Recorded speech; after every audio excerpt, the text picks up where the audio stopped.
very welcome to the Confident Women Island woman to woman panel discussion with me, Roisin Cleric, and our panelists are Rosemary, who is a mom with grown up children who spent most of her life living in California and the majority in San Francisco. And Rosemary is now back living in Dublin and showing us and entertaining us with all her stories and especially her glamour. Paula Kelleher is a Justice certified holistic reproductive health practitioner and fertility awareness educator. Paula specializes in teaching women the art of observing, understanding, and interpreting their fertility biomarkers. Many of our viewers can click a link below in the description box to see the one to one interview with me and Paula. Sabrina Devine is a women's rights and disabilities activist with a background in event management, particularly with Dublin Pride. Sabrina was in charge of putting on all the events around Dublin Pride Festival back in 2013. Sabrina was also a volunteer with Dublin Pride for many years previous, helping with events and stewarding the Pride Parade. Sabrina's educational background is in geography and international developments, and Sabrina is also the founder of the Women Are Speaking group. Sabrina has been living with a disability since she had a motorbike accident in 2008. I'm welcoming and introducing Gladys O'Neill, a women's rights and disabilities and violence against women activist who has travelled the world at this stage and tells us all her stories. Gladys also has been living with disabilities for 11 years. This video, we are going to talk about women living with disabilities in Ireland. It's never been talked about. It's never discussed. Even during my radio career, I didn't speak. I spoke an awful lot about people living with disabilities, but I'm ashamed to say I never ever with a woman to woman show program talked about women with disabilities. So it's about time we kick this conversation off here in Ireland. So to talk to us about living with women living with disabilities here in Ireland is Gladys O'Neill and Sabina. So you're very, very welcome, ladies, again, and our panelists, especially Thank you. Gladys, our new panelist. Thank you. So Thank you. ladies, you both have been living with disabilities, and you're women with living with disabilities, and it's a very hot topic, especially within the referendum coming up about disabilities and women living in disabilities. And Gladys, you and I were talking about this since we met in Dublin with Paula, God, Mm. way before last year, and we were God, talking yeah. about we must, really get the word out there about the issues that is really impacting women with disabilities. So we'll kick off with you as our first panelist today. Tell us a bit about you've been living with disabilities for 11 years. So can you just give us a brief history of how you became to live with disabilities? Well, I think, the majority of disabilities, and I mean, in fact, it's 51% of the population are women that Wow. acquire a disability. So it's very, very high. It's mostly women. And the acquiring a disability is, a real shocker. And what happened to me was an autoimmune disease that wasn't picked up. It wasn't. And again, there's another attitude to that, or that I began to think about, that women in medics aren't listened to. They're fobbed off by various reasons, because if you don't have a kind of, it wasn't direct, it wasn't straightforward, it wasn't like an accident that, it was, my immune system was breaking down. And it wasn't until it was literally, I was near the end, that it was spotted that something. So it's an autoimmune disease that attacked my spinal cord.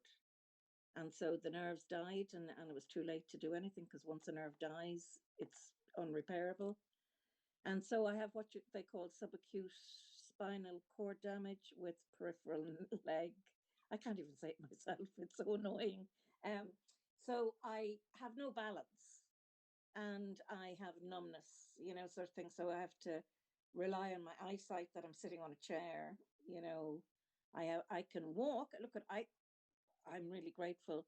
It could have been a lot worse, sort of thing. So I can walk a little bit, sort of, but it was an awful shock to the system to discover your new reality. And I worked within the medical profession with disabilities, and I hadn't a clue. I thought I did. And, but I really didn't have a clue of what my future was going to be. And after the consultant, I said, what do I do now that I have this? And it's, he said, just go home. And that's what I did, and stared at the wall for 2 years, because there's no supports, there's no information, there's no anything, there's nobody tells you what to do. And I didn't know what to do, so I stared at the wall for 2 years. And a German that didn't say no to, occupational therapist. I suppose I want to clear it up. She came to my home, and I could barely speak. The isolation, the shock to your system, your life. My job is gone, my income is gone, my ability to drive, my social life is gone. Everything was lost to me, so except the wall, which I talked to a lot and stared at a lot. But I don't think people really understand what the shock, what happens to you when your life changes completely. So she thought, well, you can't do this and you can't live like this. And so, we'll send you to a day centre. And honestly, I was so low that I was willing, if she'd have said, well, here you go, Gladys, we're going to send you to a mental hospital. We're going to send you to a gulag, I would have just said yes. And for me personally, this is not for everybody, but for me personally, it was nearly the end of me. It nearly finished me off, because the patriarchal, the idea that you're a burden. I mean, I was a carer, I was a mother. I cared for my parents. I cared for my sick brother when he had cancer, and suddenly now the message to me was I was a burden. And the reason why I was going to a day centre was to give my family a break.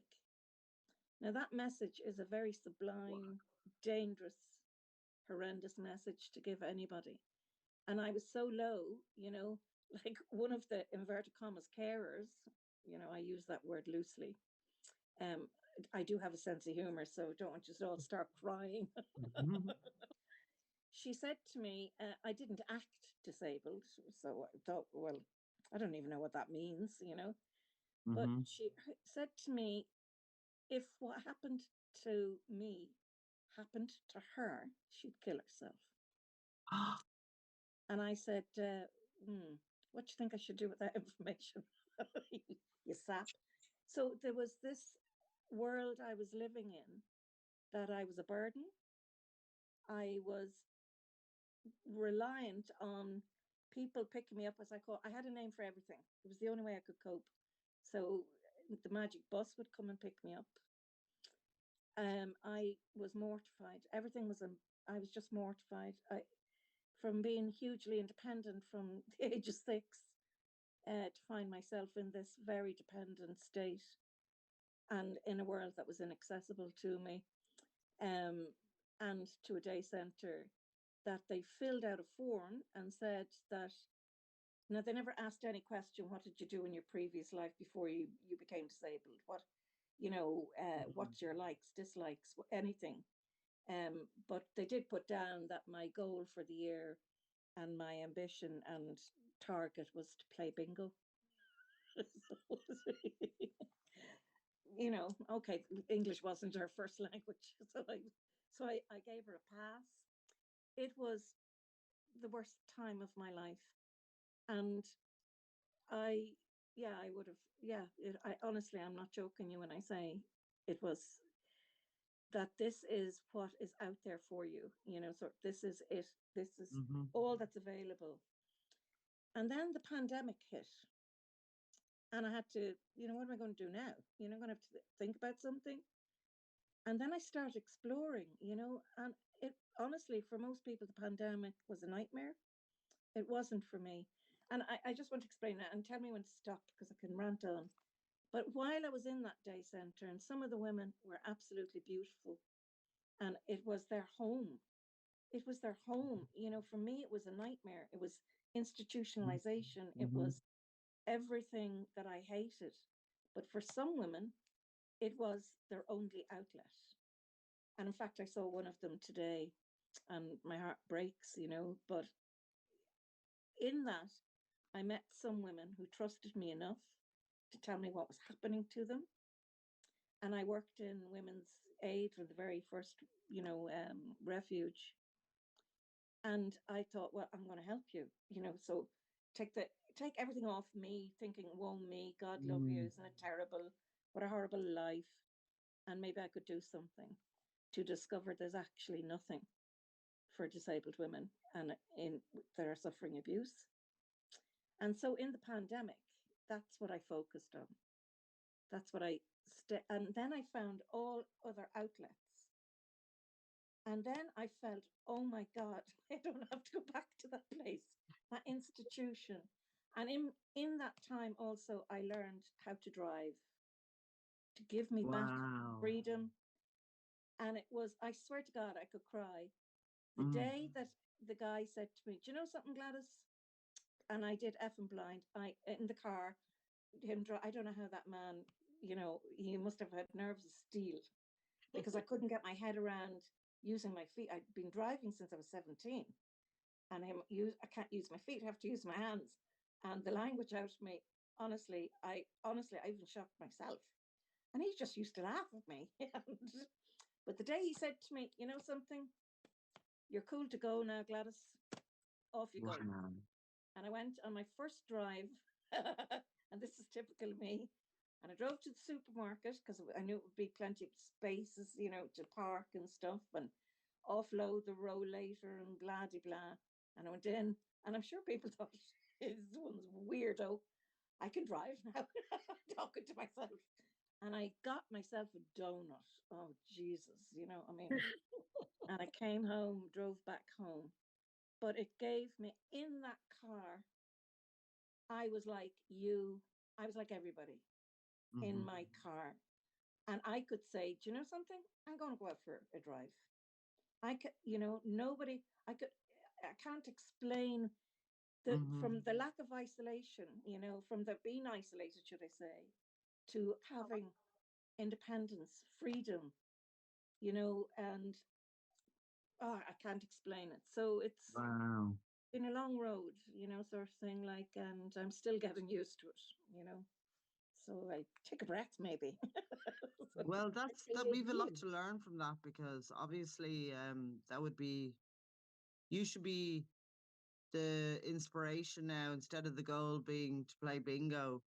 The goal is to get into a car, by the end of the year. A thing of fairy liquid, which was so annoying, you know what I mean? I just but like, obviously you were so much more ambitious on your own, Well, I think this one size does not fit all. No. And these organizations that are funded by, I have a lot of issues with these organizations. And because of the attitude, sort of thing. And this is, you were a problem, And I remember the manager, she said, oh, what all people want is, a bit of lunch. And I said, no, I don't care about lunch. I want to do stuff. I want my brain. I want to, use my brain. I want to do something. And what they said was, maybe you've outgrown us, Gladys, And I said, but maybe you haven't grown. Maybe you don't grow, because it's much easier to keep somebody, dependent. It's much easier than have to, the idea to bring us in the magic bus out to Bray, to sit on a wall or sit in your wheelchair, whatever, and eat an ice cream like we were children. Yeah. Having us on the head. It was the most humiliating. Yeah. I can't describe it. I would not have survived, honestly. Infantilizing you all, yes. Yes. And I see the same when I used to visit my uncle, my lovely godfather, in a nursing home up the road. I got him a lovely nursing home in Killiney here. It was an old-fashioned house. It's still there, beautiful house. it doesn't look like a hospital or anything, but Mm. he had Parkinson's for 10 years, and he couldn't walk, and he was found wandering around North Dublin one night without his roll thing, his Rollator. his yoke, his yoke, Yeah. which I bought him in Lidl. He didn't get it from anyone. But the thing they lean on and you roll it along and you put your shopping rollator. on it. Yeah, is that what you call it? Okay, Yeah. I didn't know. Mm-hmm. So anyway, I used to feel so sorry for him, because I'd go up there and he'd just be sitting there in the chair, and some people couldn't even talk, and some people were really fine, and they were all in the same room together, and Well, nothing. they don't, It's horrendous. the kind of attitude and and this was all that you're offered. Do you know what I mean? So I Yeah. started. And did they also, who gave you the information on where you could learn how to drive, or like the assisted driving, or? No, I just What went and gives you found that it myself. information? And no Found- information. Okay. I did learn that you could get a primary medical cert, which would be a help and support with with getting the car adapted, or not paying the VAT on a car. And then you had to go to the Dunleary Rehab Centre, and that was another humiliating, absolutely shameful I know. experience. Was it? Yeah. Wow. Yeah, I But mean, they're the attitude is, horrible. the form is no arms, no legs, no head, no body. Like, why are you there? But they make you I've go never through heard of that centre before. it's the rehabilitation centre in Dunleary for. The NRH, is it? Yeah. It's And that's where they huge, did the huge, assessment. huge place. Yeah. But they Huge wanted to place. know. They made me. There was 4 doctors. It was unbelievable. And the attitude was, I thought I was really good when because I don't lie. I don't know how to lie. I was Yeah. really bad, Yeah. hopeless, spy. But anyway, so I thought, I'm going to tell them I walked from the top down to the bottom here. Look, I'm a type great. That was Yeah. the wrong thing to say. I should have went in there on my hands and knees, begging, humiliating. But anyway, they turned me down because I had arms and I could walk a couple of yards, and I could What? appeal it. Yeah, just horrendous. But I did find out after an appeal, after a couple of years, I went to another assessment, and a New Zealand doctor, an absolute beautiful, caring, decent human being. And she said, Gladys, I want to give you the primary cert, but I can't, because you have 2 arms and you have 2 legs. And this is just, it was built by the Department of Finance and meant to be medicalized. You're just crazy. And I said, but, I've seen people who can walk, getting the medical cert. And she said, and I use verbatim, that's because doctors are getting bricks through their window.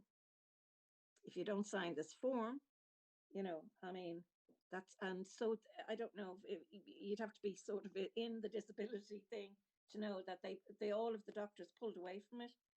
They completely, it's never been redone. I don't know what the story is now at the primary medical cert, but that would have been a help to me. What happened was my children, I adore, got their money together. Do you know what I mean? To get mom and adapt the car. And because the lessons were very expensive as well, sort of thing. So, but that has saved my life. Honestly, it saved my life, because if you are hugely independent, and I don't, Sabina, I'm taking up all the time, but hugely independent, and everything is inaccessible to. I can't use a bus.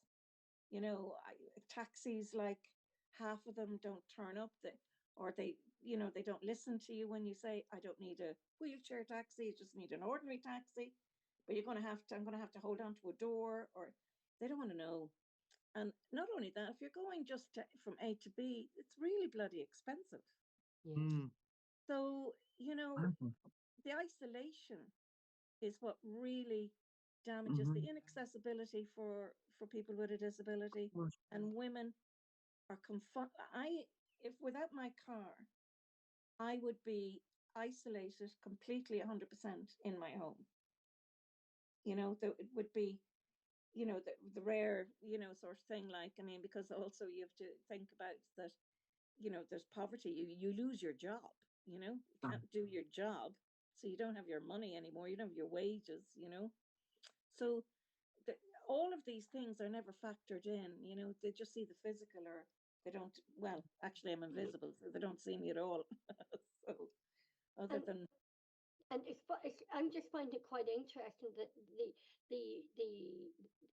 learning to drive, relearning how to drive, and using the car saves your life. But Sabina, it was a motorbike accident that left you with a disability in 2008. So tell us about that, and how, you know, you got from 2008 through the car motorbike accident and to where you are now.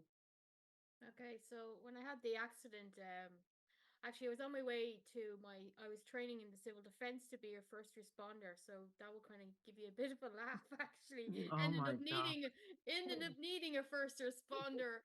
You know, like it was only about maybe up the road from where I was training, where the accident happened. What actually happened was I was driving up the road, and your one turned in on top of me.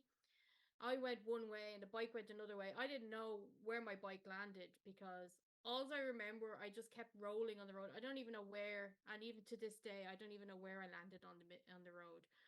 But I remember just kept rolling for ages and going, when the hell am I going to stop? You know, rolling. And I remember like trying to kind of like sit up, and I remember seeing my leg in a kind of like a weird, obscure Oh, mess, and then I was like, shit, you know, sorry for the language, oh, but I no. was like, yeah, my leg is fucked. So I apologize for the language, because this is really frustrating.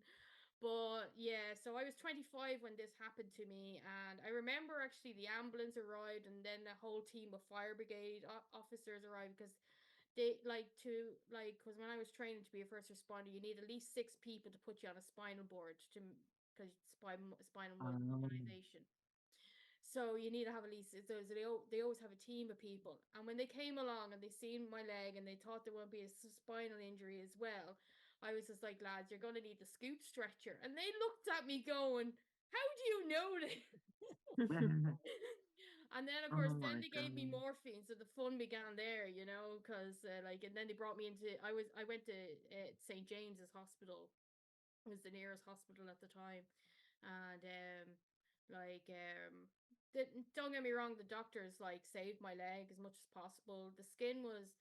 I'm going to be really graphic here, and I apologize to any of our viewers watching this, but like the bones actually came out through the skin. The skin got degloved. They tried to save the skin and put it back together, but I think it was about a week later when the plastic surgeons were coming around and they were looking at the skin. They seen it was going necrotic, it was going black, as black as my shirt, and they had to either cut away the skin that's there and leave cut away the skin, or if they left it, I would have lost the leg. So, you know, I didn't know what to do with this news. Of course, I was just like You're 25. trying to, you know, trying to make a funny out of a bad situation. I suppose it's the way my mind works. So it's kind of like, oh damn it! Like they were saying, oh, we're gonna be left with a scar and stuff, and I was like, oh damn it! I was going to enter a swimsuit competition, and the Rose of Tralee this year. And of course, they all thought I was serious. I was just being sarcastic, because I didn't know what was I going to say. You know, I was just trying to make.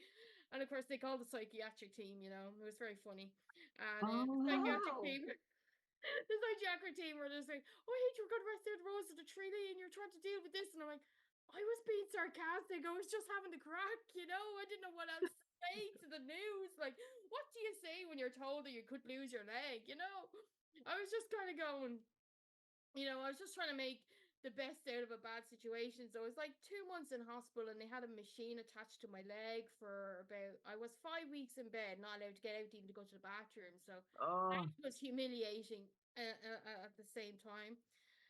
So like, having to go to the loo on the bedpan is just the most horrible thing that you could ever do. It's just like it's hard to describe. It's just like yeah, that sounds like horrible. and I had a catheter in as well, and and then there was like, of course, there was days where I got so fucking low, I just wanted to tell everyone to go and fuck themselves, like, because what was actually happening was every day I kept, when the doctors came to look at my scar and stuff like that before they put the vax dressing on me, I'll explain that in a minute. I kept saying, oh, when can I go home, when can I go home, because I was just like, I was at the time I actually celebrated my birthday. It was about 10 days before my birthday when my accident happened, so I celebrated my birthday in hospital, and I was just dying to get out. So I turned 26 while I was in hospital, and I was just dying to get out of the hospital, and I kept asking the doctors, when can I go home, and they kept going, maybe tomorrow, maybe tomorrow.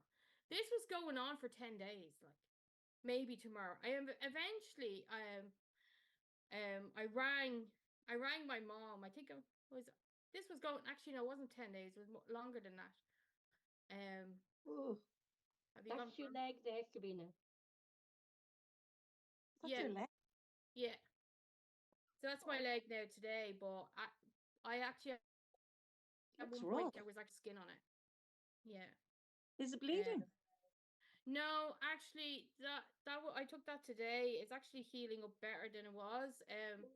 But I sometimes bang my knee, and Yeah. that's like a kind of like a bruise. Like a normal skin would be a bruise, but Yeah. it looks like Yeah. it's like a blood blister that Yeah. appears.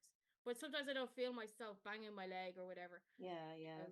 But yeah, Oh, wow.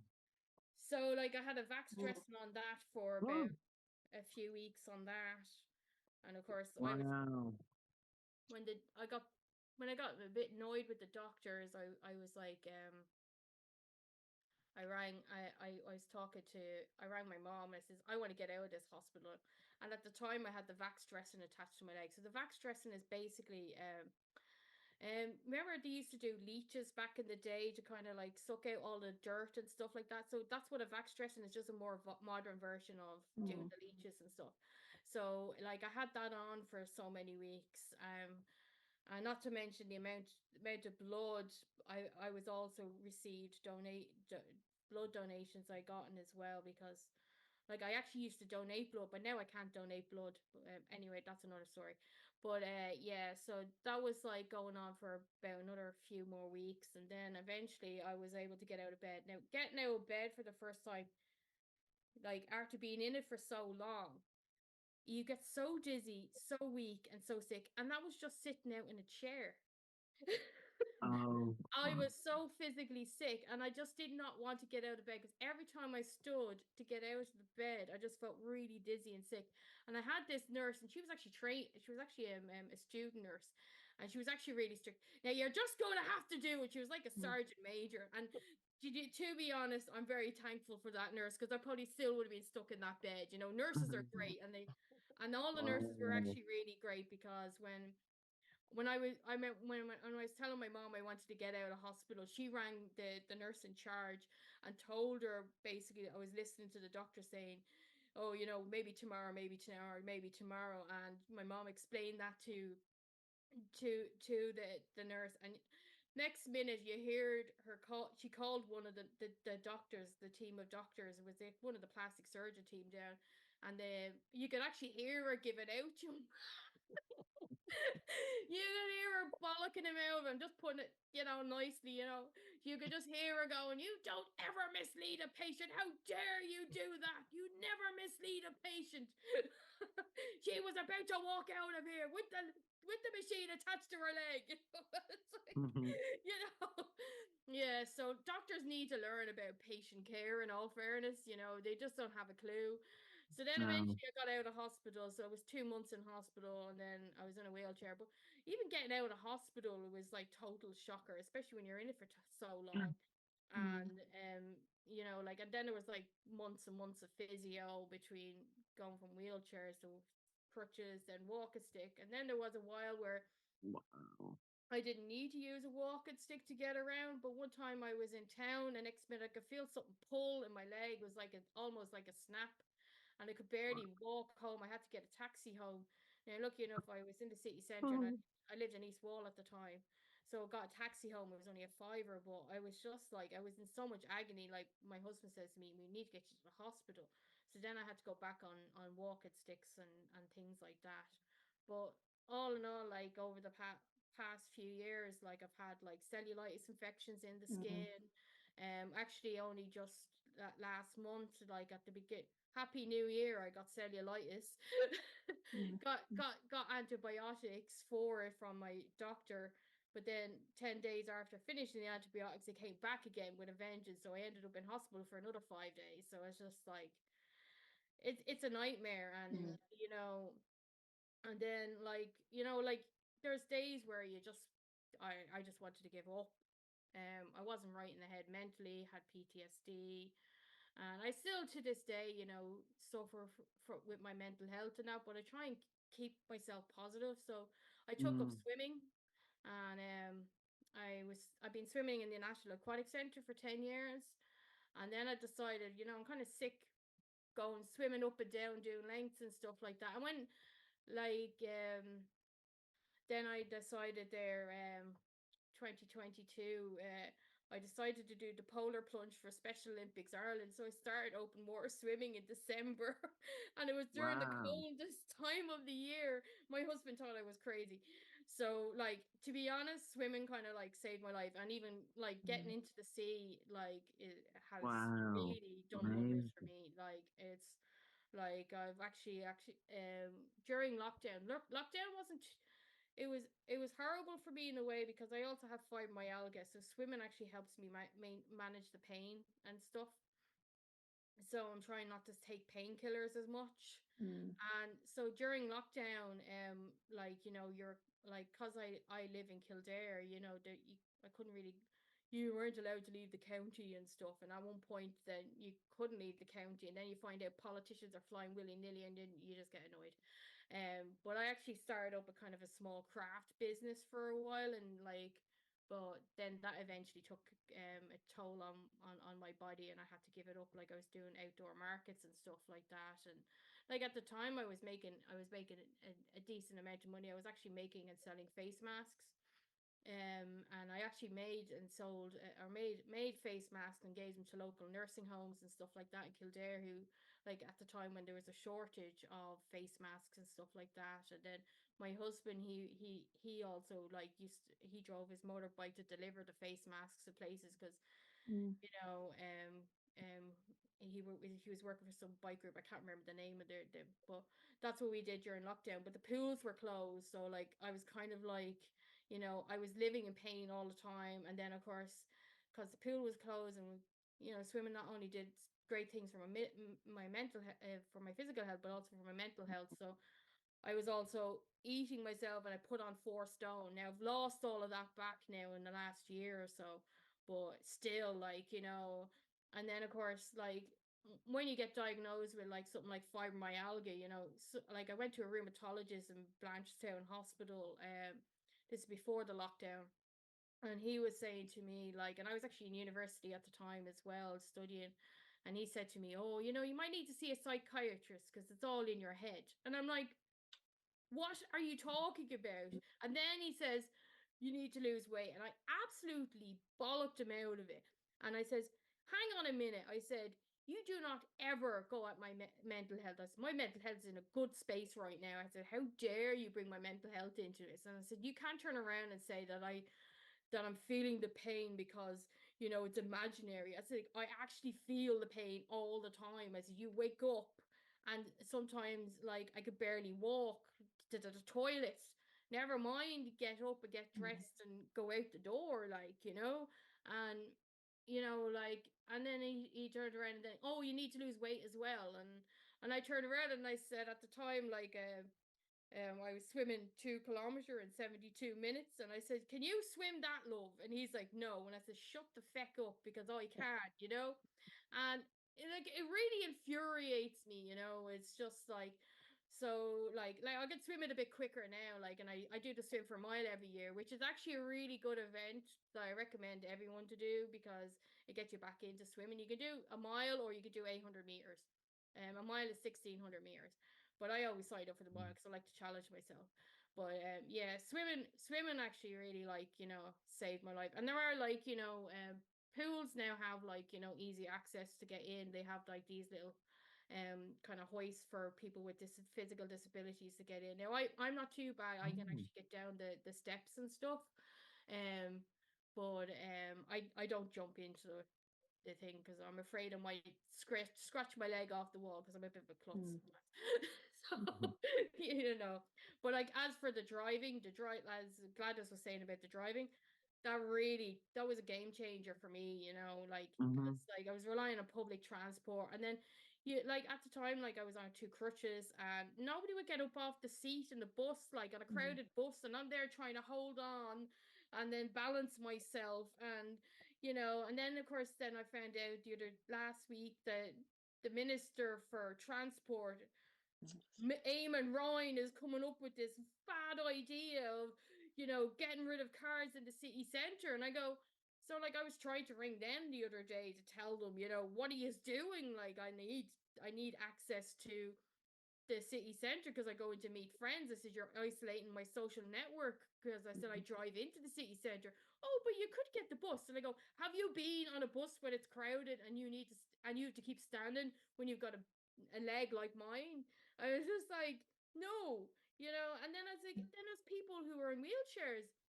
They don't make room for them because they have all the buggies there. And like, buggies could be folded up and the child could sit on your lap. You know, it's like, it's a no-brainer. Like, if in the worlds that we live in, you know, that I find really frustrating, and use whatever voice that I have as an activist, if in any other way that people with disabilities were treated the way we're treated, that I have to stand outside, you know, sort of thing, or the kindness of strangers. Some activists, some people with disabilities refuse to allow somebody to give them a hand to help, because they feel, you know, if we didn't live in an ableist society, you know, I'd be able to get in and out of various places. But I'm too old for that. I don't have time. You know, I'm going to take the help, you know. yeah. But where in the world is it acceptable that it's okay to stand outside and not be allowed access? So, you know, when they march down the road and march in O'Connell Street and marching for this, that, and the other, you know, and they're waving their flags and you name it, it's, you know, I can't do that. I can't No. access these places, you know, but that seems to be absolutely okay. You know, it's okay because, you know, being disabled is not sexy kind of campaigning, you know, it's not a sexy thing to have, you know, to campaign against. But I wouldn't wish what happened to me on anybody. Me And too. it could happen. And the reason why I've become an activist is so that anybody, woman coming behind me, would not go through the rubbish and the nonsense, you know. And what I tried to campaign for initially, before I got into the abuse, was that if we had a one-stop shop, you know, one phone call, one phone number, that when I got my diagnosis, that this is it, girl, you know, you're going to have to get used to it and get on with it, a number I could ring, and like a holistic kind of, these are physiotherapists, this is, you know, an occupational therapist, this is somebody that you could talk, Yeah. you anxiety, But like you support know, groups or anything like support, that, is that? yeah. Yeah. This is a day center doesn't Yeah. suit you, what about something like this?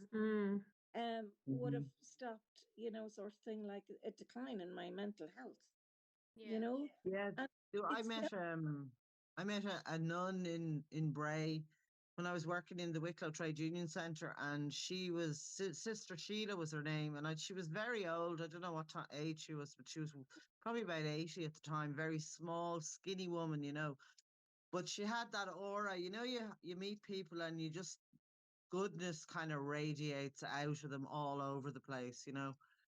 And I used to put like these funding, because during the Celtic Tiger, there was so much money floating around. You could apply for stuff if you had any good reason, and if you had a charitable status as a group. There was tons of money. I applied for loads of money for the same event. I applied to the Department of the Gaeltacht, to the Brave Partnership, to the Department of Equality. Like I would apply to everybody for the same event, and they would all give me £1,000, and the event would cost me 500. Do you know what I mean? It was unbelievable. Mm. But anyway, I used to put the funding under her door, but she said to me, if she had won, she used to do the bereavement counselling for loads of people. And the phone rang about 6 times while I was there for about 2 hours talking to her. But she said if there was one change she would do for widows, and the same sounds like for disabled people, or if you've suffered a disability, because you're stuck in hospital doing rehab, you can't bloody well do Mm. all this stuff for yourself. You can't even talk sometimes, you know. Mm. Maybe you're in a coma, you know. But she said that if she could help widows, because what happens with them? There was this woman, and she had 6 children. Her husband died. She couldn't get a death certificate for 4 months, so she had no access to his bank account. She had no, I don't know why, but the Sister Sheila said if you could get a voucher book that gave you these things that you could serrated, perforated things, you could tear off a page, and you could send that to the Department of Pensions and one to the Department of, so they could all, so this would initiate all those things that needed to happen. Mm. The But what application happens though, Rosemary, is that when you need aids, right, or support yeah, with this disabilities, everything, there's two ways of looking at this in my book anyway. yeah, You're very poor, you get mm-hmm, everything, mm-hmm, right? Rightly so. You've got yeah, no money. If you're very wealthy, you're not going to the begging bowl places, to the HSE. But if you're in the middle and you're just, mm-hmm, surviving, you yeah, have to pay your bill, or you're lost, as I say, in my case, I lost a good paying job, sort of thing. So no money coming in, disability payment or whatever. But nothing. everything I applied for, I was refused. Mm. Honestly, they turn you into beggar. They Yeah, turn you into this yeah, begging bowl. And I'll give you an example. So 11 years I have this condition. And the first year, the supports that I was given was 1 hour a fortnight of home help. And that means that this lovely woman, she's a very nice lady, and she still comes to me, comes in and change my bed. And when I've asked for 11 years, the first message I got was, we'd love to be able to help you, but we've no money. So there's no money in the coffers. We can't help you. And, don't you have children? And I said, well, I didn't bring them into the world to, mind me. Do you know what I mean? They're yeah. off living their lives. And then it became, there was loads of money. But lo and behold, no staff. So 11 years later, I still have 1 hour a fortnight. No increasing, no nothing, 1 hour a fortnight. And the message is still the same. Don't you have family? This is why this referendum for disabled people is so bad. Yeah. They have dragged, and another issue that happened to me is that when I turned Oh, 66 as disabled, or as I was in the disabled HSE, inverted commas, disabled persons bracket. And when I turned 66, I automatically went to be just rotten, an old age pensioner. And lo and behold, I'm cured. According to the HSE, I am no longer disabled. They have what? no record. I am no longer, talk about your holy water business, I am no longer Oh my disabled. God. They have no record of any records. And they are, honestly, the Gestapo couldn't be as bad. They are unbelievable in gaslighting people. And I Mm-hmm. said to the woman, who I don't know how she had the nerve to even ring me, the manager of disability service, I said to her, I didn't know you were in the healing business, you know, that I'm healed. And she said, well, you know, sorry about that. No, if you go and you name it. So I'm going into another budget, right? And so I'm going into the old Parsons, you know, sort of crockety, you're finished, you know, in the waiting room for whatever, to fall off this mortal coil. You're in the waiting room. And then they put you into the primary care for older persons. And it sounds great, beautiful building, gorgeous, you name it. Guess what? Doesn't work. No staff. No, you know, I mean, it's broken, completely broken. Yeah. And for disabled people, Broken. It is horrendous to be and turned into a beggar. So I don't ask, I do not want anything to do with them. And that suits them. Completely and utterly suits them. So you will have people, as one nurse said to me, you're the wrong type, you're the wrong temperament. And I said, well, what kind of temperament should I have? Yeah. And she said, well, you should be coming in here screaming and kicking and shouting and screaming. And I said, well, that isn't my style.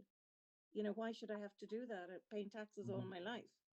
Why would I have to come in and scream and kick, you know, to get something, services that I'm entitled to? So they turn you into, and I look, I just happen to be lucky. But that shouldn't be. That shouldn't be the case for a person with a disability. That, you know, and what they're trying to turn it into now is that my children will be responsible for me. And honestly, that is so wrong on every level, you know, that somebody, you know, I want them to still love me, but I don't want them, you know, sort of thing to come and watch me. No, it's humiliating for family. It's much worse for family to do that stuff. Yeah. Oh, Absolutely. sorry, I'd have to say I completely disagree. Just Would that I you? looked after my dad. Yeah, absolutely. You know, I think your I children. couldn't do that. I couldn't. In a lot of cases, I think your children would be probably delighted if they ever had to look after you. At least that was my experience. My children would run. Yeah, I loved it. My children would run. But No, everybody's in different. fairness, I have to say, in their families are different as well. I think in my family, to But I have would our argue own with family look after a family member was a lovely thing. But that might not work for everybody. But no, it worked for me because I know what you're talking about, Paula, because I did exactly the same for my own father. Absolutely, yeah. But what I'd argue with when I say that my children, you know, sort of thing, I didn't bring them into the world to look after me. Sure. But I nearly died 2 years ago. I was in a coma. And I could, this is true, as, you know, I'm not religious. I could be quite spiritual, right? But, you know, bit kind of hairy fairy like that. But I could feel their love. I was in a coma. And I could feel their love. I had no recollection. I thought it was a Palestinian that was washing me. But there was no Palestinian man in the room with me in a coma. But I'm still convinced there was, you know. But I could feel the love. I know that's, honestly, I'm not joking. The strength through in the ICU when they told them, you know, that I'm, you know, wasn't going to make it, you know.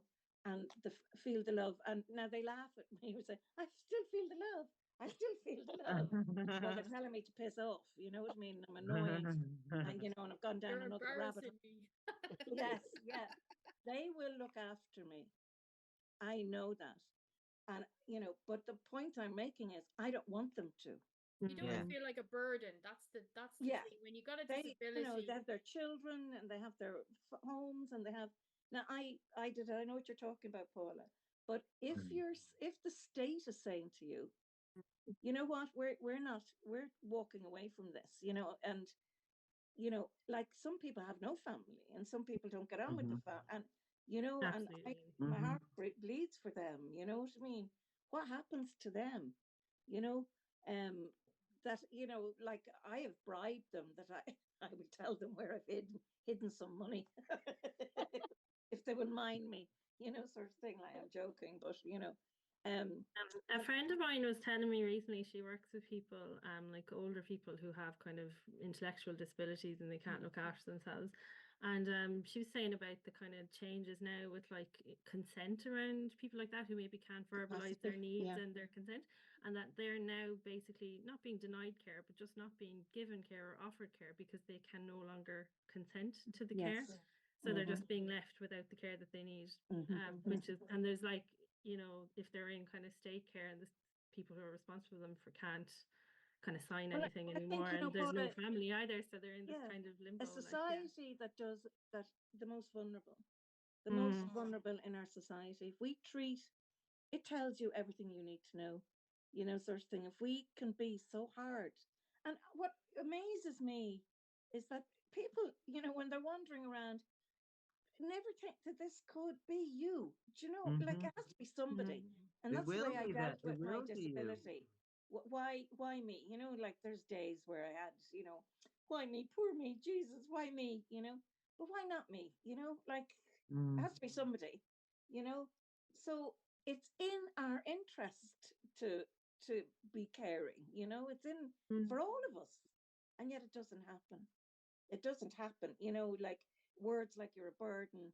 You know, and increasingly you will find older people, and I hear it all the time, who are terrified of going to a hospital, terrified of going to a nursing home, terrified of getting ill, and that shouldn't be in a caring society, you know. And yet that is just the way it is. And the idea that, you know, I lacking in capacity for somebody, you know, sort of thing. I'm not sure which is worse, you know, that in a kind of environment where you're institutionalized, you know, and there was young people in that day center as well, you know, where they had nowhere else to go and were thrown in with people with dementia, with, you know, other issues, you know, sort of thing, like, and anger issues, or just all, and there was an air of hopelessness, you know, just like it's just hopelessness, you know what I mean? And you know, I'll just give you a funny thing, because you think this, who'd ever think up this kind of shite, you know? So Christmas would come, and we'd all have to pretend that we believe in Santa. Like I'm nearly 70, right? I gave up on Santa at 6.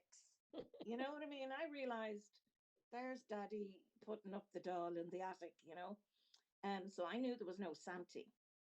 But here I was at 65, asked to go up and sit on bleeding some old fella dressed as a Santa sitting his knee. in the day center, yeah. they had you do that? No way. So I could get my photograph taken, and I said, I'm not doing it. Are you fucking, God forgive me, I'm not doing that.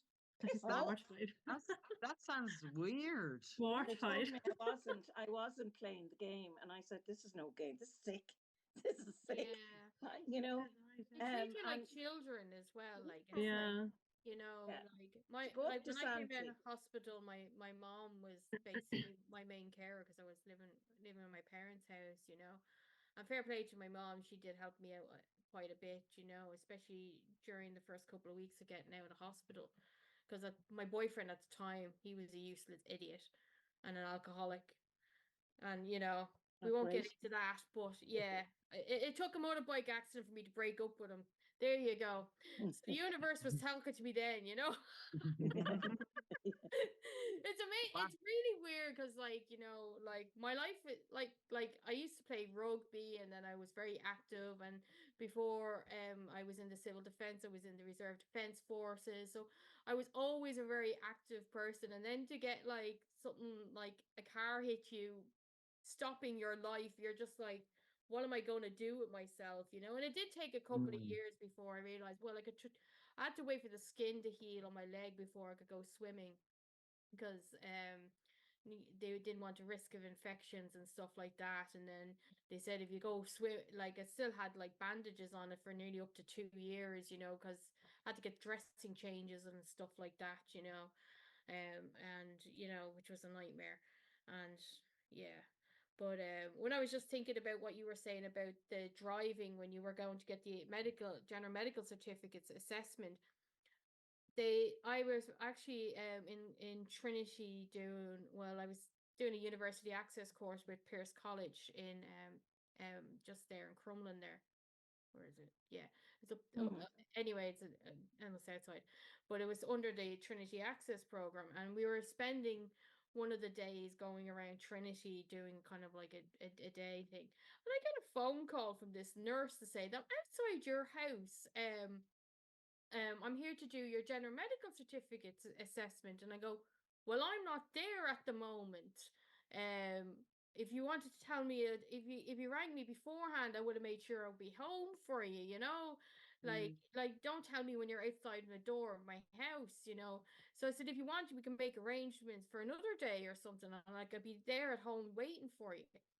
So she said, yeah, no problem, no problem. And then the next day, she gives me another phone call with the same thing going, I'm standing outside your door. And I'm like, just because I have a disability doesn't mean that I don't have a fucking life, for God's sake.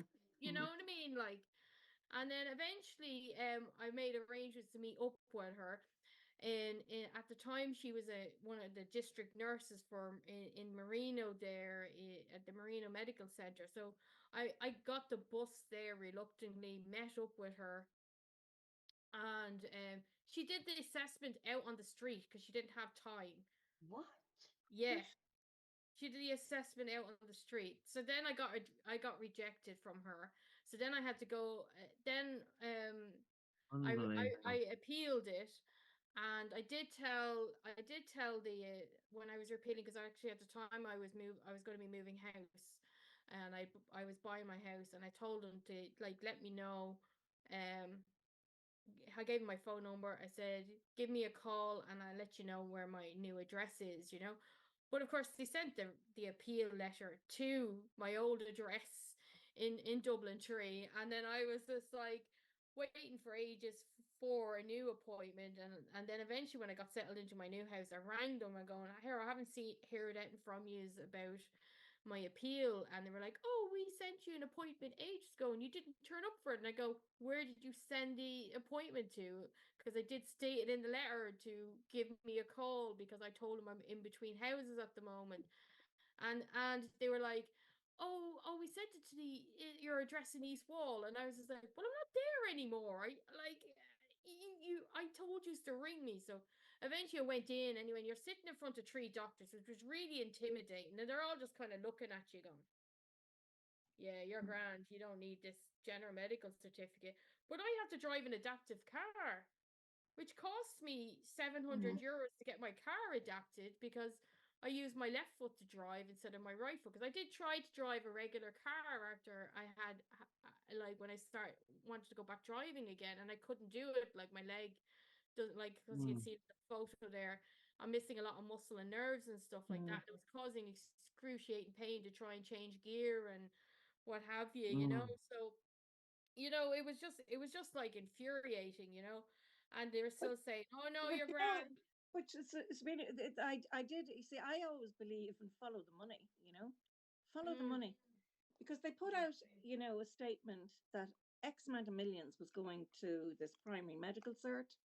And I was calculating the amount of disabilities, you know, people that would be of age of driving, you know, it just didn't seem to make any sense, you know, sort of thing, like considering that the criteria is so stacked against you, you know, really you'd have to be a thalidomide sufferer, you know, to really qualify, you know, and that's how bad, you know, that things are. But even what you were saying, Sabrina, sorry, just about that they called to your house twice without telling you. It's almost like they're trying to do a spot check to see, like, how, like, are you always at home? And, like, you know, if you really have an injury, you wouldn't be out that much. Do you know, like, and also, that sounds like a spot check to me. Yeah. It's just like, because you have a disability doesn't mean you don't, like, you're going to be stuck in behind 4 walls all the day, you know. It's like you have to get on with life, you know. And that's what infuriates me. But they're always trying to catch you out. Like their whole raison d'etre is to catch you out, like to catch out, everybody's out to try and get you off those lists, to get you off every disability payment, to get you off every list. They try and cancel you. I mean, I was in a car crash. I don't know. I'm sure I've told everyone. in 1996, I was driving for the arts office. I was driving the arts officer's car for like 2.5 years. And I used to do all the postering for all the arts events that were on all around South, all in Dunleary Rathdown. And I did it every 2 weeks. I would take her car and put up 5 posters in all these locations all over, like Dundrum, Blackrock, Stillorgan, Dunleary, everywhere. Dalkey. And I had all my shops, everyone, like I used to go in the every shop, they let me put these posters, and they'd be like Swedish choir would be playing, or you know, a Somalian band would be playing in the Northumberland Centre or whatever, you know. So we do the publicity in the arts office and put up the posters for them and meet them at the boat and bring them to a B&B and try and get the audience there and take the money at the door and give them, you know, a cup of tea at the break. We do all of that would come from the arts office, which is absolutely brilliant. You know, I don't know if you know, most county councils all do that stuff, and it's part of their arts and culture programs. But anyway, I was driving her car for 2.5 years, and I was, after dropping her off in Longford Terrace, driving her Ford Fiesta back up Longford Terrace from Brighton Vale in Monkstown, and came around. I was just coming up to a pedestrian crossing, and there was a JCB coming in the opposite direction with a big load of tar. So I tried to press the brakes, press them again, and the car just went flying across the road, head-on collision with the JCB. And that's where I have this scar. See? 68 stitches in my face. Oh my 4 God. hours plaster. Couldn't close my eye for 6 months. Had to get 3 hours plastic. I had 4 hours plastic surgery, and I found out I wasn't even insured. Oh, I hadn't been insured for 2.5 years driving for the arts office. So I went to a solicitor, and I had to pay him.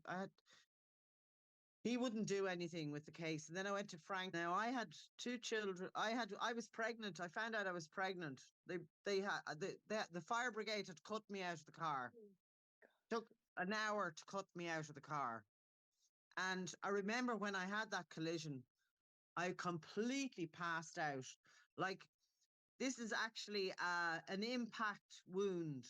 I whacked my head so hard against the side of the car that my cheekbone split the skin open. So there's a bit of cheekbone floating around in my head at the moment. And they were trying to go in and take, this scar goes from here all the way to here.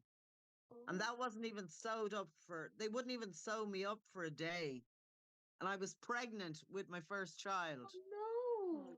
Jesus. And then Dunleary Rathdown, they wouldn't even send in my doctor's certificates. I found them in the bin in the arts office. And I went and I rang Darren Ibratnock, who was the line manager, blah. You know, the county council is this huge hierarchy, you know. And he said, "Did you report the accident?"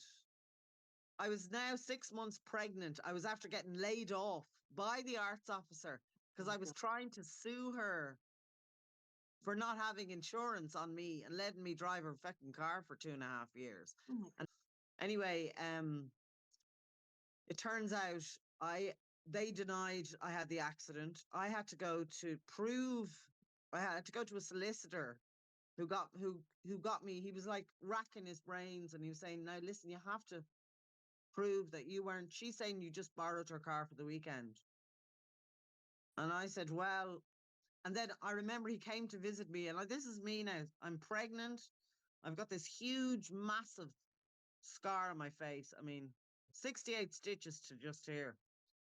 And I couldn't close my eye. I had to put these electrodes on my head, on my face. One here, one here, one here, and one here for 3 hours a day, and raise my eyebrow for 5 minutes, for 5 seconds, drop it for 5 seconds, raise it for 5 seconds, drop it for 5 seconds, for 3 hours, 180 minutes a day for 6 months to get my eye to close.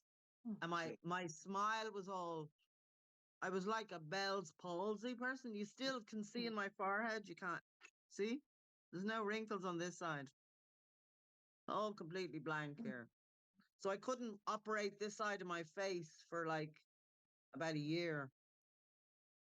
So, you know, and then for them to say, did you report the accident? And I said, well, I was busy getting cut out of the car. I didn't think I had to report it with like five police cars and ambulances and fire brigades and the whole road's cut off.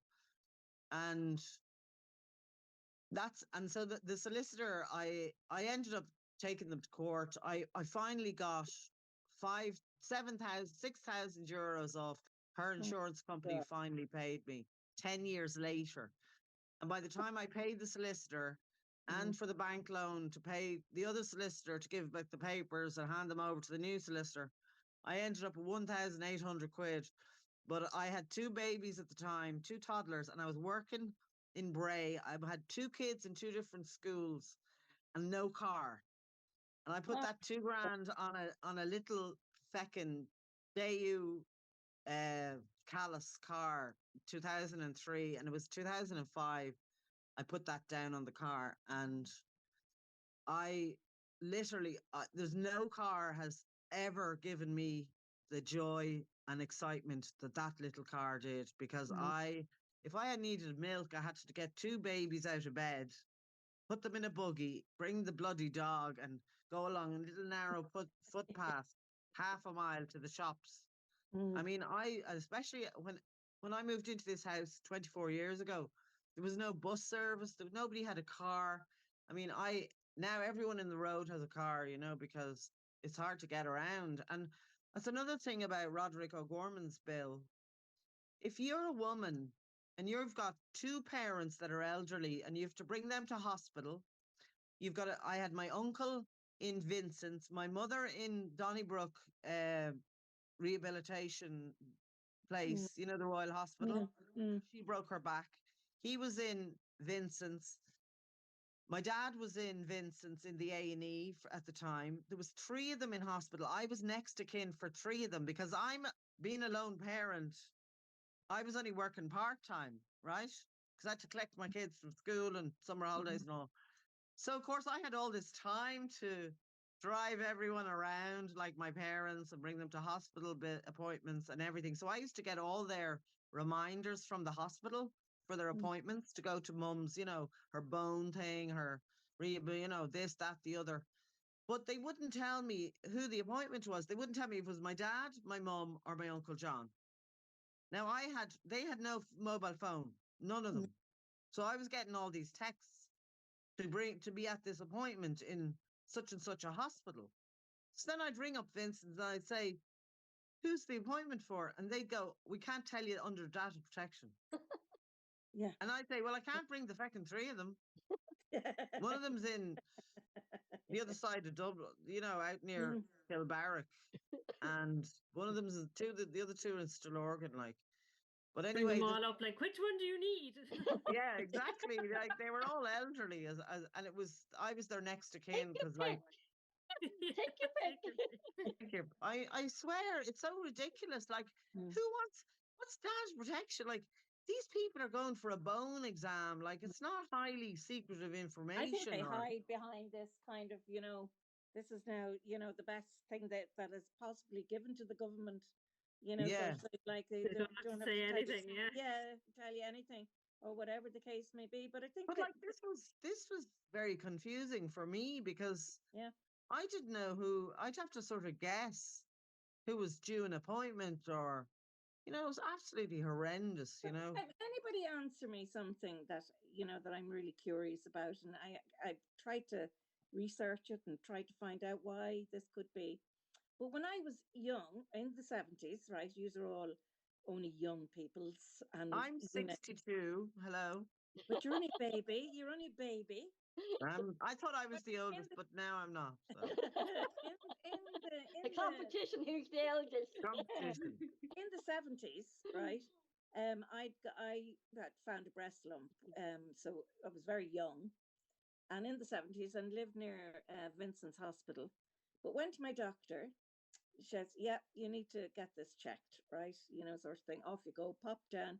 down, queue, maybe one or two people before you, sit in there, saw the doctor. Yeah, well, you go home, pack your little bag, your nightie and whatever, your slippers and whatever, and come back down in the morning and we'll admit you, right?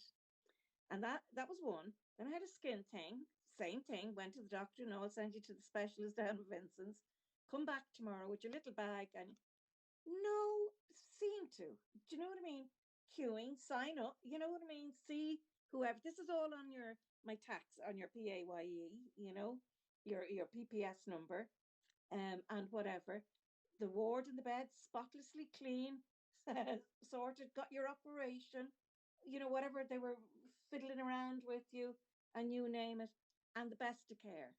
You know, a nurse will come over to you, have a look at you, and say, don't like, you know, are you okay? Don't like your color, you know, or something, you know, like there was eye to eye contact, and you name it, the places were spotless. There was you were medically seen. I'm not saying they were all 100%, you know. What has happened? You know, what has gone wrong to a system that is millions being put into and absolutely works for nobody, for nobody. Nobody. And you know what? I can't work it out. In the 70s, emigration was huge, you know, sort of thing. I was getting ready to emigrate myself. The place, we had no money, no money. Nobody had a penny. No. And yet you could see a doctor. You could go and have your operation. You got your bins collected for free. You got your bins collected, you know, sort of thing, like, and whatever. What has happened, you know? Pregnancy, the maternity.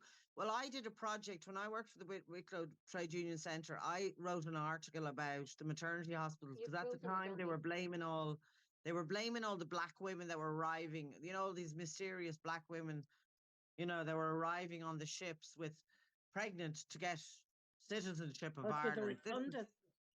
This was back in 2003. Yeah. But when I looked into this, it turned out they closed the maternity unit in all these, the Cavan General, Monaghan, Drogheda, the Rotunda, they closed all these maternity units and hospitals, and the actual number of beds, the births were fewer in 2003 than they were in 1961 or something, was when I looked at the two, and there were way fewer births, but there was just less hospital beds for pregnant women. And women used to stay a lot longer in the hospital. They'd be there for a week. 5 days, yeah. You know, you got 5 days. And now you get kicked out after day 2. Yeah, but I mean, in Vincent's, what they did was they had the nurses section, so the nurses didn't have to go and worry about, you know, renting a place or not having enough money, because it was on the grounds of Vincent's was the nursing section. Like, that worked completely. Do you know what I mean? You know, I'm sure they paid, you know, a bit for their bit of grub and stuff like that, you know, but it was also not a devotion, I don't like that word, but it was a vocation, but a skilled job. Yeah. You know, like, and you felt, you know, if you felt safe. I don't. But there was nuns anymore. They were run by nuns in those days. That's what changed. They were run by nuns. Yeah, they kept the place clean, and they kept. And Mum said, like, I know women that were from the inner city, and they all were working there when they were 14, doing the mops, because their mother had worked there, and they got a job. Their auntie was working in the canteen or whatever. And they all got sort of jobs at the weekends and nights and everything when they were 14 and 15. This would be back in the 50s and 60s. Just mopping the floor, just walking back and forth. Like, if you go into a fancy hospital, you want to see the floors. Do you ever go into those fancy hospitals? I was in a fancy, you know, but I was in a private hospital, you know, when I became extremely ill. And because I was on my own, and when I came out of the coma, I was fascinated by this thing of the mop, right? Yeah, and the polisher. The girl from Hungary, who's, you know, she didn't even have a low, God love her, you know, but she didn't know. I was fascinated. So I've been in ICU and what they call a step down. So I was in a room on my own, beside the nurse's quarter, on a step down, hooked up to every machine known to man. But I still have my brain working, and I'm still fascinated by how she, with the mop and the one cloth in a high dependency unit, wiped everything with the cloth. Right? Yeah.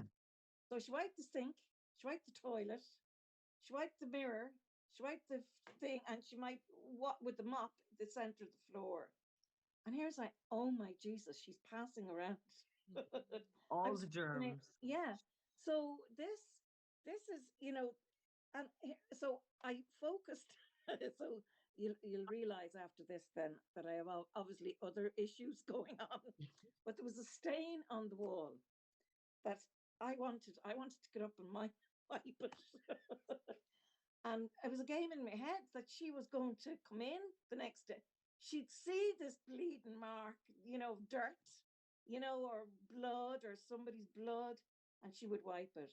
But in all the time that I was there, she never did. It stayed, yeah. So, like, that tells you, like, just unbelievable. Well, look, if you pay people really badly, Yes. thing like Yes. and Because they have when I no worked in dignity an within their office, job, You can't get the staff these days. No, but that's what they say. That's in what my they say. They children's just don't want school, to. they Can't paid get the staff. they're paid for half an hour's cleaning in the work in the firm I worked for. The cleaners were paid for half an hour. Half That an was hour. Half an hour. So Yeah. what are you going to do in half an hour? You're not going to do Yeah, anything. can't do nothing in half an hour. But you know what I'm really curious to find out more is, as two women living with a disability, as women, what challenges did you come up across? Because you're still women, you're living Mhm. with a disability, so the challenges that you must have to overcome as women, either in hospital, go, and even just in your own health or in your own relationships, or even on your day-to-day challenges as a woman with a disability. Because we were talking before we came on, women's bodies are very complex. Mm. I'm Well, really they're curious not to the find out. machines aren't designed, Roisin. Sort of thing. Like, I mean, they're not designed for mammograms when you are in a wheelchair, or you have Mm. mobility issues, and they seem to comprehend. Like, so one part woman would be in a wheelchair, and so she doesn't have any access to a mammogram. But somebody like me who's no balance would have to be held. Then they say, well, we can't hold you because we need to put your breasts, so that doesn't work. Mhm. You know what I mean? And we Yeah. can't have you sitting down either because the machines don't go down. And so you don't want to go on home and you'd be grand. Yeah. So maybe you'll never get anything. The cervical smears are not designed for women. Oh, by the way, I meant to tell you the one of the solicitors I had told me to apply for unemployability supplement, which I got for 16 months, as well as lone parent allowance. And I applied for disablement pension, which I get for life for an occupational injury, which they denied. But I had the receipts I happen to have a whole load of the receipts that they had given me every time I paid for petrol. I had gotten money from petty cash to pay for petrol for her car. Now, why the county council would be paying for petrol for me to go to borrow her Mhm. car, because I had several receipts over the years that I just found in my bedroom. And it was just a light bulb moment. So then I won my case against the council and I was awarded. They were fighting me getting an occupational injury Mm. settlement. Mm. So I get a disablement benefit for life now.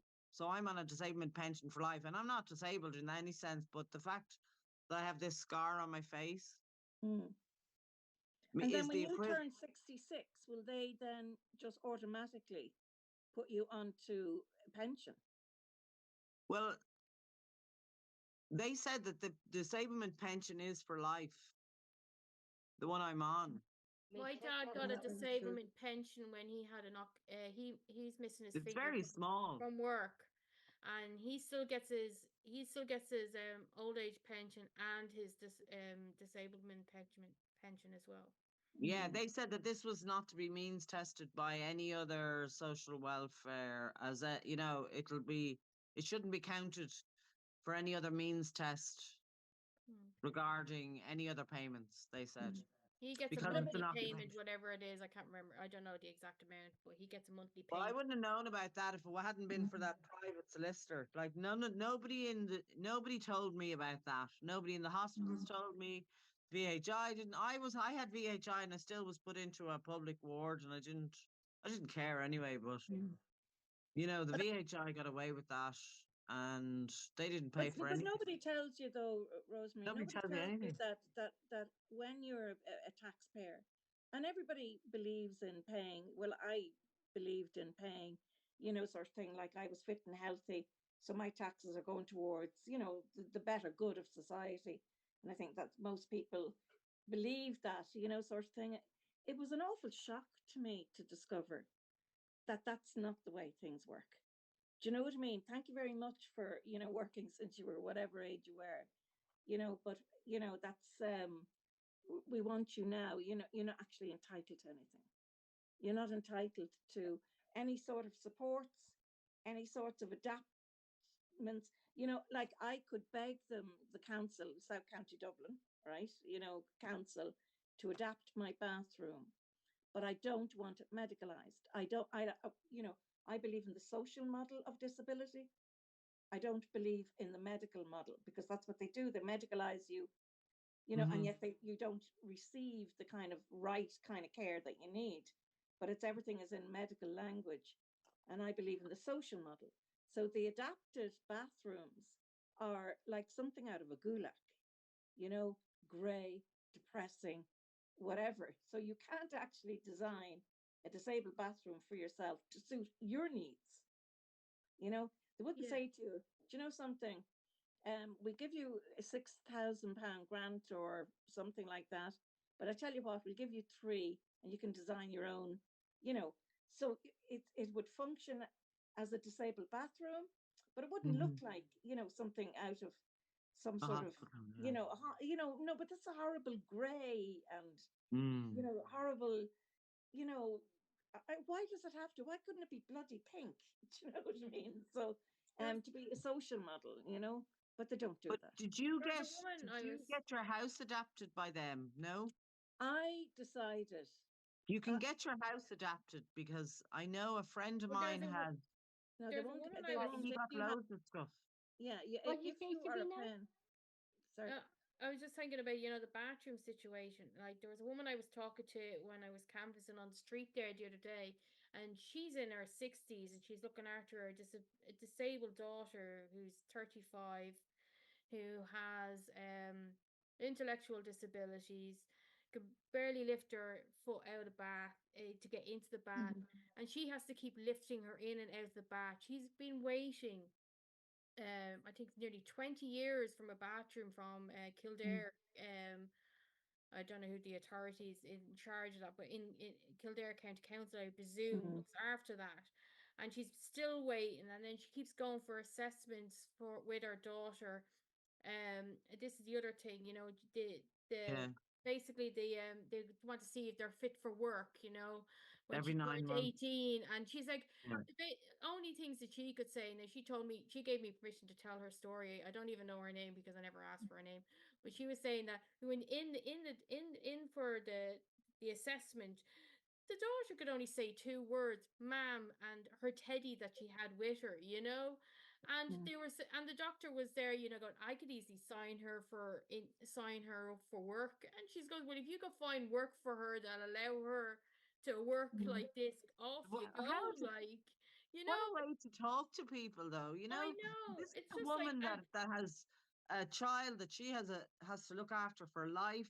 She has to do with all the emotion to do with that, and all her dreams that are changed now because of this. And this man is speaking to her like she's some kind of mass murderer, that worse than Charles Manson. Like the mother is some kind of criminal. It's just appalling. Oh. Ladies, we're running out of time, unfortunately. We could sit here until the cows come home talking about this, because I think we're going to have really keep talking about this topic and issues relating to just people, women living with disabilities. So I think we've got about another, say, 10 minutes left or 6 minutes left. What would you say, would you say, if we could continue on this conversation about women living disabilities, what would you say, say maybe each of you, as a woman, what were the biggest obstacles that you came across with women living in disabilities? I'll start with you, Sabina. Well, one of the things that I found was a lot of doctors, especially male doctors, don't believe you. Especially when you tell them that you got fibromyalgia, and they go, "Oh, it's all in your head," and they look at, and I don't know, like in women who don't have disabilities, they don't take seriously enough when they do have issues, and it's kind of like they almost look down on you, and it's really infuriating. And as Gladys was saying earlier on about, the accessibility for the machines and stuff, when I was in hospital there recently, I had to get a chest x-ray. And at the time I was dizzy every time I stood up because I had the cellulitis. And like they sent me down when I was in A&E because they wanted to check to see that my chest was all right, whatever.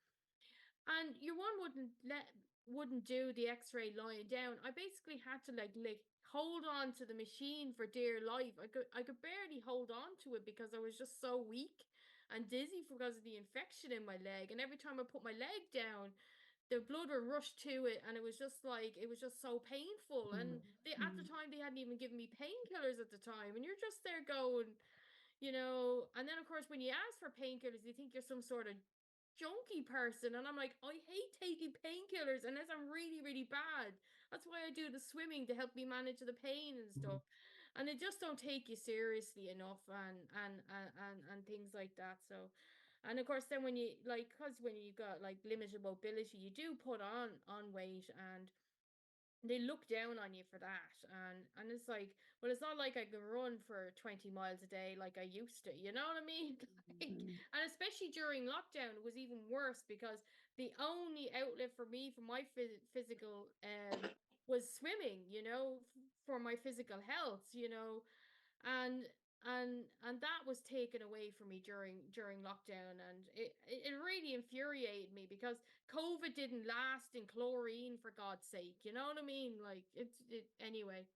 Yeah. But The hospital appointments is a big challenge for you, and even like going for an X-ray and medical doctors not believing in you. So there again, we go back to that issue, but women are not being listened to. Women's voices are not being heard, and women are not being. So that's really key. Women's voices are not being heard, especially with disability.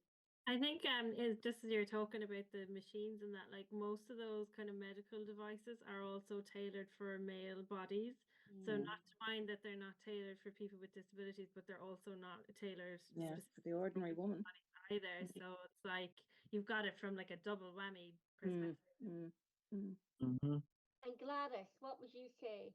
Well, I think, being the oldest in the class, sort of, that the idea, as Paula said, the machines are designed, medicine is designed for men, the machines are designed for men, the attitude is male, sort of thing, like. And really, if a woman is in pain or in difficulty or whatever, it's psychologically, I mean, they've done studies on this, that they're less likely to listen to a woman saying, I'm in pain, or I'm in discomfort or whatever.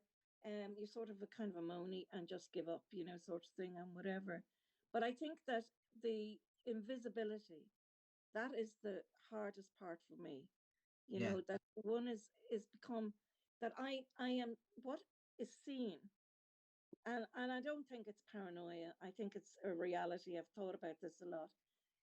The first thing they see is my rollator, and then all bets are off, because this woman is mentally incapable. She doesn't have capacity. She's old. She's crockety. She's moving really slowly. Sort of thing, like. And so you can actually see the look drain away from them. God, sort of thing. So any kind of and it reflects the way society deals with. I mean, if you're in a hospital, which I was in, and where they see your body as body parts. So I was in there because of my lungs. So all they dealt with was my lungs. The consultant said, what is this? Which was my rollator. And I said to him, they're my legs. And he thought, what? They're not your legs. You know, I said, it's my, you do know I have spinal. Oh yeah, do you? Like I was like, so I was only lungs to him. You know, somebody else might look at my spine. Somebody else will, so your bits. Not holistic. You're not holistic. Oh You my know, God. mind, body, and parts. spirit. Yeah. Yeah. You're lungs, and we'll sort that. And just something that Sabina has said. So they pumped steroids into me. That's what I'm on now for my lungs, whatever, after COVID. I don't know. Don't know of my own theory about it, but you're after piling on the weight now, Gladys. So I said, I'm really sorry. I can't bloody breathe and I can't walk. And steroids have pumped me up like a sumo wrestler. Yeah. What do you want me to do? But you see, your failure. So you're not good enough. You know, gave up the fags, gave up nothing left. Only a bit of an old cream cake now and again. So, well, that's not true. It's nearly every day, you know. Sort We of all need a cream cake. We all need that. But I think that it's the dismissiveness. It's Dismissive. really being dismissed, not taken serious. That you're, and in reality, I will not say to anybody anymore, I'm in pain. I just don't. Yeah. Nobody wants to know. You know, just really, oh, that's terrible. You know, so just keep it to yourself. You know, sort of thing. So somebody asked me at a funeral a couple of weeks ago, before Christmas actually. She just said to me, you know, when somebody asks you that question that you're not expecting, and she just turned to me and she said, Gladys, are you in pain a lot? Nobody's ever asked me that. Wow. In 11 years. No. And I said, yes, 24/7, 7 days a week. It's nerve pain. It's, I don't know. Nothing. I'm thinking of taking up heroin. I shouldn't be saying that, but I don't even know where to get it. I don't know. But anyway, nobody's ever said that. So I don't bother telling doctors. I don't bother, because they, oh, really? From 0 to 10, what would you say? 10. Yeah. Oh, really? Now, really? That's not really. And they look up bloody Google, Dr. Google or whatever. So, so yeah, it's been the invisible, not taken seriously, or unless you want to scream and shout, and it's not my style. So yeah, it's the invisibility, and to realize that you've got an active brain. I am disabled, but I'm still Gladys. I'm still that person that's a bit off the wall. Likes to laugh. We love Like you. me. Likes to laugh, sort of thing. Still, all the desires. I like to wear nice clothes, but I can't try anything on because Yeah, there's That's why I make my own. Yeah. You make your own Sabby, do you? Yeah. I got fed up with this, like going into places and they don't have clothes that fit me. They don't. Like my breasts are quite big, and it's like, yeah, I just said, feck it. I learned to make my own, and that's I did really good. I did a 10-week course in like a basic fashion design. Fabulous. Well, there you go. We're all coming to you then, Sabby. You're taking orders. But it's like though that if the changing rooms. Yeah, but I mean that if you're disabled as a woman, that suddenly you've lost the interest in if you liked makeup or like looking nice, or that you liked clothes, that's something. Well, you can throw that in the bin. That's not happening anymore. Do you know? And we still, I'm still that woman. Do you know what I mean? I still want to present the best I can. You know what I mean? And yet, like, what's the big deal? Nobody cares. But so all of those things are kind of stripped away from you. Whether it's intentional or whether it's societal, I don't know. And I mean, if I could change anything, if I had a magic wand, I'd sort of just be a little bit kinder. you know, Yeah. just a little bit kinder. And, you know, that's what I would hope that I was before I became disabled, that I was kind to the people that I dealt with, you know. And I don't mean patronizing. I don't mean tapping on the head. And honestly, I want to say one thing before it ends, before I lose my bleeding mind, right? That Home Instead ad on the radio, I am going to smash the radio the next time it comes on, when she says in a patronizing way to poor whatever his name is, "Oh, Nora," her name is Nora, "Nora, another storm's coming, Nora. Sure, I'll put on your little blanket for you now early." You, you know what? What she's really saying is, you know what, Nora, I'm going to shag you off into bed now. It's 5 o'clock in the evening, you know, and I want to feck off home. So, but that's patronizing language, you know. But they talk to you like you're a child Yeah. as well. Stick on your little bed, Nora. You know, make you hot. Honestly, let's face it, what they do is they put somebody to bed at 5 because they have to work around their hours. So nobody has any But that's autonomy. also the policies of the care places as well, because they only have a certain amount of time. And I know, like, my aunt like worked for this care place in the UK, and they basically like they literally only have a half an hour to deal with the patient and stuff like that. But that's not, they also don't get paid from driving from one place to another. Yeah. And sometimes they don't get they're only paid 8 hours, and they say they start at 9. Sometimes they don't start, they don't finish till maybe 9 o'clock at night, because by the time they get to everybody, and they don't get paid for those hours. And that's the issue with got to do with the caring companies that are being employed to assist people with disabilities, you know. They're getting, the care companies are getting like 24 euros an hour, Yeah. and the workers are getting minimum wage. Yeah. And They when my also dad had they hire people dementia, with no they're so experience. Yeah, I know. But no they offered experience. me a caring job with like only one interview that was like just basically about a PowerPoint about the company. Nothing to do with my experience, if I'd worked with people before, how I might react in this situation, like Yeah. nothing. And they just gave me a job to look after people. I was like, that's a big red flag there. Like, Yeah. But I'll give you a laugh, because I have to always use humor to kind of, you know, balance things. When I came out of hospital, I needed care, you know, inverted commas. And they sent you know, it was part of my insurance coverage, you know, for 10 days out of intensive care, as weak as anything. And this lovely lady was very extremely pleasant and whatever. And listen, she got 10 quid an hour. You know, you're not going to be breaking your neck. But I did think it was funny that I was there on a breathing machine and oxygen. And she told me she'd awful sciatica. Jesus. And I thought, Jesus, I'm not going to get a cup of tea. I said, Jesus, how fucking unfortunate. You know, I mean, just want a cup of tea. Her sciatica was really bad. Another thing people ask me is, how is the leg today, Sabrina? And I turn around and go, sure, it's still attached. You know, what else can I say? You know, it's like, you know, like, even if I am in pain, I'm just gonna just get on with it. But can I just say sorry, but you were asking about medical. Another thing which is really bad, because medicine, you know, affects your teeth, you know, sort of thing, like, and it did mine, because I'm on heavy duty medication and whatever. But to find a dentist, you know, that would accommodate me, you know, to be able to get on the chair, and then if I'm lowered down, something happens anyway, and whatever.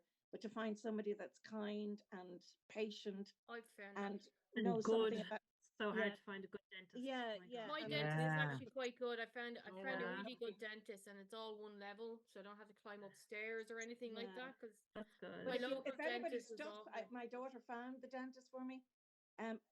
He's a sweetheart, but I will tell you that I did play a joke on him, because I know the little dental nurse is a beauty as well. So I said that I was going to go in and say, so he said to me, just tell me a little bit about yourself, Gladys.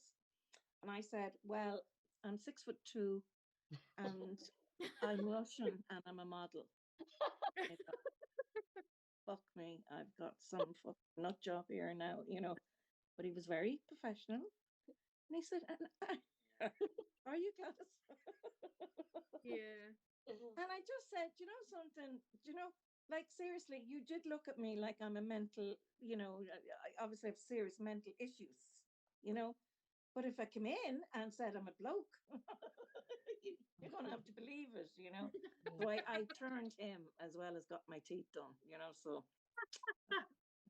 Boom! Good day out. Yeah. Good day at the dentist. You have to grab it whenever you Good can. for you. Good for you. Have to pick. You have to Good for pick where you. you can. Yeah, yeah. Well, you know We're- what? We've been here, we've gone well over, and I think we have to really keep this conversation going. Really, really, and because it's not in the mainstream media. No mainstream media, from what I know, and from what I'm listening to, no one is talking about it. No one's discussing it, and no one's highlighting it.